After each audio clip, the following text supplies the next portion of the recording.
Consider something strange. You likely believe that freedom is a fundamental human right. At the same time, tucked away somewhere else in your mind's basement is the competing conviction that some limits on freedom are necessary. Fine, you might say. Everyone knows that total freedom is anarchy. But let's push further. You might simultaneously believe that you don't care what people think of you, that external judgment doesn't affect you. And yet, you rehearse your opinion to sound less assertive. You reread your message after sending, and you wonder whether that action someone took was aimed at avoiding you. Such contradictions aren't mere exceptions, they are all too common within ourselves and other people. But why does your mind hold such conflicting thoughts? It almost sounds hypocritical when you observe it in others, despite also carrying it yourself. So is your internal inconsistency somehow a flaw? In this video, we will try to understand what's happening psychologically and philosophically.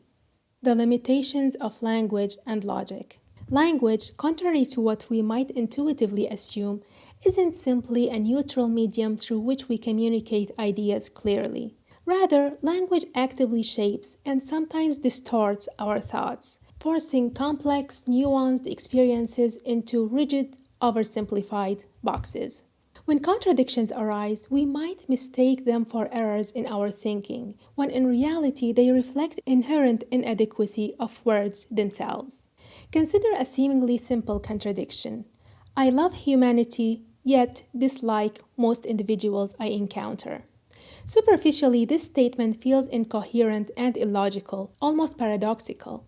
But if we dissect it, the contradiction dissolves into something a bit more nuanced. The word humanity might be more of an abstract ideal that you associate with hope and morality, since you often found it in the context of a philosophical vision of human potential. On the other hand, your dislike of individual people comes from concrete experiences which resulted in disappointments or other negative outcomes. This contradiction isn't a confusion in your head, it's about tension between two entirely different categories of experience, philosophical ideals versus specific realities. Language misleadingly lumps together these experiences under the same linguistic umbrella. The problem isn't necessarily that your beliefs conflict, but that language tricks you into thinking that they occupy the same logical space. Compartmentalization. Now, at its core, holding contradictory beliefs is the direct result of something your brain is exceptionally good at, and that is compartmentalization. You like to imagine your beliefs to form a coherent, single structure that reflects the reality of your experience. But in truth, your mind is more like a hotel with many rooms, and the doors between them are closed most of the time. You walk into one room and you believe that empathy is the highest moral good. You walk into another and you believe in uncompromising justice, no matter how cold it may feel. But you live in both rooms, often without realizing it, because the walls between them are thick, and your brain rarely invites both voices into the conversation at the same time. For example, you might believe that efficiency is a virtue, that time is precious and systems matter, and anything worth doing should be done quickly and well. You embody that belief at work, yet at home you might let hours slip by while cooking a meal that could have taken half the time to prepare. The shift doesn't register as a contradiction because your roles change between work and home, and compartmentalization serves to make the contradiction invisible. Now, compartmentalization isn't necessarily bad. It allows you to function and to shift between roles without falling into an existential crisis in the face of your own contradictions. You don't betray your beliefs when you think differently in different situations. You are simply switching rooms without always knowing it. Beliefs as tools. We often think of our beliefs as a means to arrive at and uphold moral truths. But what if beliefs aren't primarily about truth at all? What if they are simply tools serving practical and social functions? Imagine a toolbox. You wouldn't accuse someone of contradiction if they owned both a screwdriver and a hammer. Each serves a different purpose. In the same way, your mind holds beliefs as tools that help you navigate life's widely varying contexts. The belief in rational skepticism might suit you perfectly when arguing against hand reading, yet vanish entirely when someone wishes you a happy birthday a day before your actual birthday. In Germany, at least, it's considered bad luck. So, what happened to rational skepticism then? It was never about truth by itself in isolation.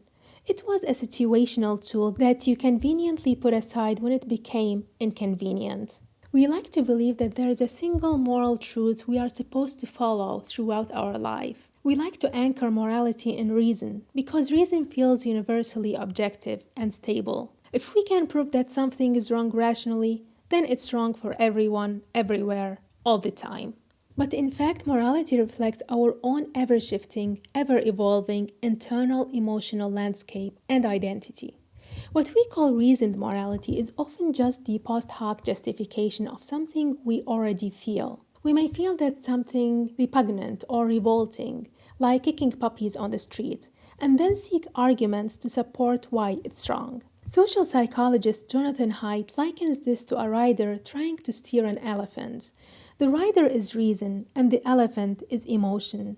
The rider thinks he's in charge, but the elephant tends to go wherever it pleases. And the rider simply makes up reasons for why it decided to go this or the other way afterwards.